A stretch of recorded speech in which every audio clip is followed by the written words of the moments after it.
माँ के आशीर्वाद देखें कि नहीं? कभी किसी गाड़ी में लिखा हुआ देखें पीछे सास के आशीर्वाद? कभी लिख देना गाड़ी में सास के आशीर्वाद, मालदा जाते थे 3 पलटनियाँ, लेकिन माँ की आशीर्वाद लिख देता गुजरात से गाड़ी लौट जाती। एक जगह यही तकरीर कर रहे थे कि माँ के कदम के नीचे जन्नत है, बाप जन्नत का दरवाज़ा। 2-3 लड़का उठ के खड़ा हो गया। मैंने क्या बात है बेटा? बोल झारखंडी बाबा, आप लोग जितना मौलाना है ना सब यही तकरीर करते हैं खाली, माँ और बाप, माँ के कदम में जन्नत, बाप जन्नत का दरवाज़ा, और सास ससुर के कदम में कुछ है कि नहीं है? लड़का गरम। इस बयान को आप ज़रूर पूरा सुनिए और देखें। हो गया। हम बोला क्यों बेटा, बैठ जा बाबू, सास ससुर के कदम के नीचे गोदरेज है, अलमारी है, पलंग है, सोफा सेट है, स्क्रीन टच है, 3 लाख नगद है, साथ में KTM। लड़का खट से बैठी है। बोल झारखंडी बाबा ये सब दिया है, कहले फकीर पूरा खानदान मांग के लिया है तब जाके दिया है।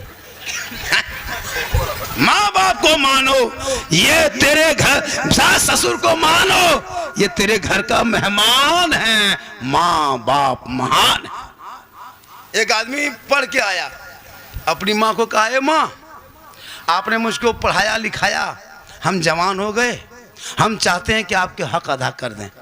माँ कही, बेटा ए बाबू, दुनिया में आज तक किसी ने माँ बाप का हक अदा नहीं कर पाया है, तुम कैसे करोगे? कहा नहीं माँ हम कर देंगे।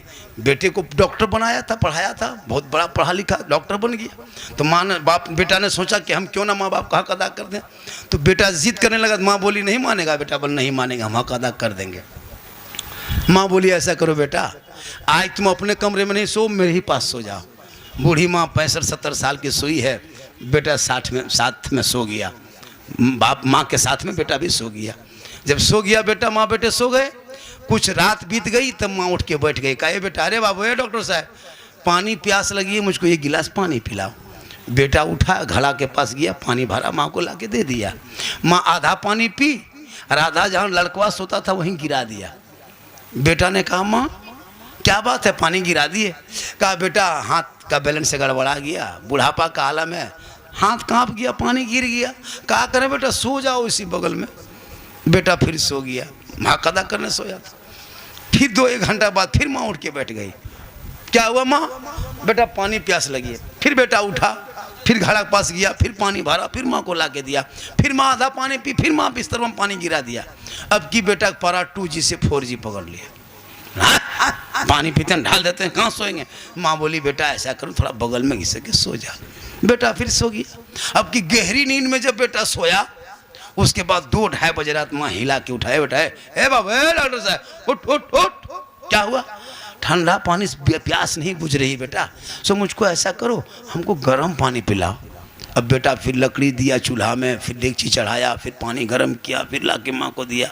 माँ 1-2 घंटे पी, फिर पनिया बिस्तरों में गिरा दिया। अब की बेटा पारा एकदम 5G से ऊपर, बार बार पानी पिए पूरा बिस्तर भिगा दिए। कहाँ आपके माथा में सोएंगे? इतना सुनना था। बूढ़ी माँ मुस्कुरा दी, कहा बेटा हो गया मेरे बेटे, हो गया लाल, एक ही रात में 3 बार उठा, इतने बिस्तर भिगा, पारा गरम। अरे बेटे तेरे माँ ने 3 साल तक तुम पेशाब करता रहा, तेरी माँ बिस्तर में सोती रही, पेशाब की जगह पे तेरी माँ सो के सुबह बिताती। बेटा जब पूरा बिस्तर भिगा देता ना, तेरी माँ तुमको सीने में सुला के सुबह किया था, लेकिन कभी वो ना किया था। सुन ले मेरे बेटे, कयामत तक कोई बेटा चाहेगा माँ बाप का हक अदा कर देंगे, वो 1 रात का हक अदा नहीं कर सकते। क्या लगता है माँ बाप को पाली पे खाना दे तो बड़ा एहसान करते हो? नहीं, 1 रात तेरी माँ तेरे लिए जो जागी है ना, तुम कयामत तक अदा नहीं कर सकते। एक सहाबी नबी की बारगाह में गए, कहा या रसूल अल्लाह, मैं अपने माँ बाप को कंधे में बिठा के मक्का ले गया, हज कराया, फिर वापस पैदल घर आया, 7 साल ऐसा किया, 7 मरतबा हज कराया। या रसूल अल्लाह हक अदा कर दिया?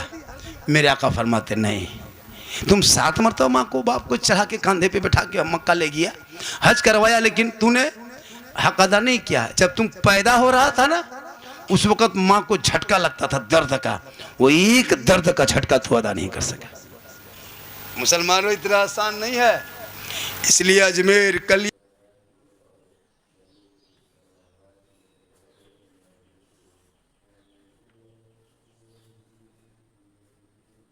यार कचौचा बगदाद जाने से पहले अपने बूढ़े माँ बाप को खुश करना, अल्लाह तुमसे खुश होगा।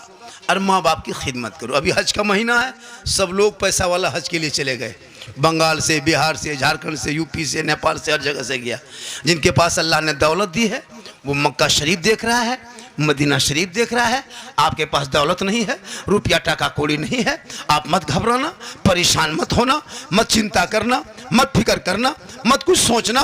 तेरे घर में बूढ़े माँ बाप है, तू घर चला जाना, माँ बाप का चेहरा एक बार मोहब्बत से देखना, एक हज का सवाब मिलेगा। 2 बार देखना, 2 हज का सवाब मिलेगा। अगर दिन रात में तुम 10 मर्तबा भी देखोगे, 100 मर्तबा देखोगे तो 100 हज मकबूल का सवाब घर बैठे मिलेगा। माँ के कदम में जन्नत है। सुनो मुसलमानों, कितना बड़ा मौलाना आपके मोहल्ले में आ जाए, लेकिन मौलाना के कदम के नीचे रसूल ने जन्नत नहीं कहा।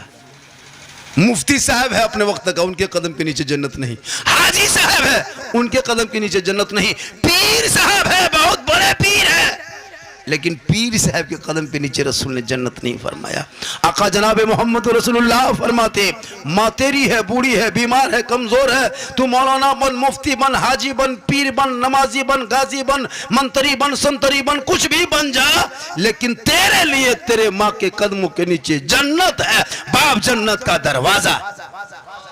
अभी चंदा कर रहे थे माँ हजरत, आप 500 टका दिए, 5000 दे दिए, 10,000 दे दिए, 50,000 दे दिए। और अगर आपके माँ बाप नाराज आपसे हैं तो 1 करोड़ मस्जिद में दे दो, ना अल्लाह राजी होगा ना अल्लाह वाला राजी होगा। माँ बाप की रजा में रब की रजा है। आजकल लड़कों को शादी दे दो, ब्याह दे दो, जहां घर में बहू आ गई, कसम खुदा की वो बहू नहीं, लगता है पीर घुस गई। बहू क्या रहेगी, जादूगरनी है। हम लोग फूंकते फूंकते थक गए, आज तक किसी को सही रास्ते में खड़ा नहीं कर सके। लेकिन अभी के दौर की बहू अपने शोहर के कान में एक दिन फूंकती है, 4 साल असर रहता है। पता नहीं वो क्या जो कह के फूंकती है। जिस माँ के कदम के नीचे जन्नत है, बहू के एक फूंक में बेटा जन्नत से दूर। अब वही बेटा हम लोग के पास आता है, झारखंडी बाबा, मतलब क्या बात है बेटा, बोल मेरा घरवा गड़बड़ा गया है। मतलब हम क्या करें बेटा, बोल चलिए थोड़ा मेरा घरवा देख लीजिएगा हजरत। हम बोले बेटा हम राजमिस्त्री नहीं, तुम्हारा घर देखेंगे, हम मौलाना है, घर देख के क्या करेंगे। बोल हजरत कम से कम घरवा खराब हो गया तो कुछ कर देते। हम बोले घर खराब हो गया तो रंग पचड़ा करवाओ, हम क्या कर देंगे। बोल नहीं झारखंडी बाबा, कम से कम हमारे घर में बैठ के 1 बोतल पानी पढ़ देते। हम बोले देख रहे बेटा, हम 2020 के लॉकडाउन के बाद हम पानी बोतल में पढ़ना छोड़ दिए बेटा, अब हम पूरा चपाकले पढ़ दे रहे हैं। 1 बोतल पानी में क्या होगा बेटा, पूरा खानदान पे नमाजी गोदाम है, तो 1 घोंट पानी में क्या होगा, पूरा चपाकले पढ़ देते हैं, उसी को चलाते रहो, नहाते रहो, पीते रहो, वहीं पड़े रहो। नमाज तो पढ़ना नहीं, खाली पड़ा हुआ पानी पियो। कहाँ दुआ है, कहाँ तावीज़ है, कहाँ फूंक है, कहाँ झाड़ है, कहाँ कुछ है। माँ बहनों को नमाज पढ़ने कहिए कि चाची नमाज क्यों नहीं पढ़ते हैं दादी। बल कहा करे मौलाना साहब मेरा माथा नहीं छोड़ता है। अरे लोगों को कह दो कि फलना जगह मज़ार का मेला लगा हुआ है, उर्स का मेला लगा हुआ है, टोटो टेम्पू धक्केलो मारते चलते चल पहुँचे जाएगी, लेकिन नमाज पढ़ने कहिए कि नहीं। लेकिन मेरी माँ बहन सुन, फातिमा जहरा नबी की बेटी है ना, हसन और हुसैन की माँ है, अली की बीवी है, वो मौला अली की बीवी फातिमा जहरा घर के अंदर रहती, कभी घर के चौखट से कदम बाहर ना निकाली। अली बाहर होते, फातिमा अंदर होती। अली तजारत में, बीवी फातिमा इबादत में, अली बाहर में रहते, फातिमा अंदर होती। जब तक हजरत अली घर में नहीं आ जाते, फातिमा तब तक खाना नहीं खाती। रोटी बना के टोकरी में ढक के कपड़ा से रख करके भी फातिमा नमाज ईशा पढ़ के उसी मुसल्ले में बैठ करके कुरान पढ़ती थी। जब तक अली शोहर ना आ जाते, फातिमा खाना नहीं खाती।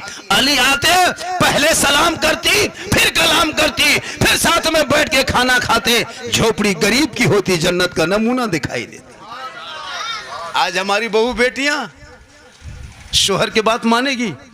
आपको क्या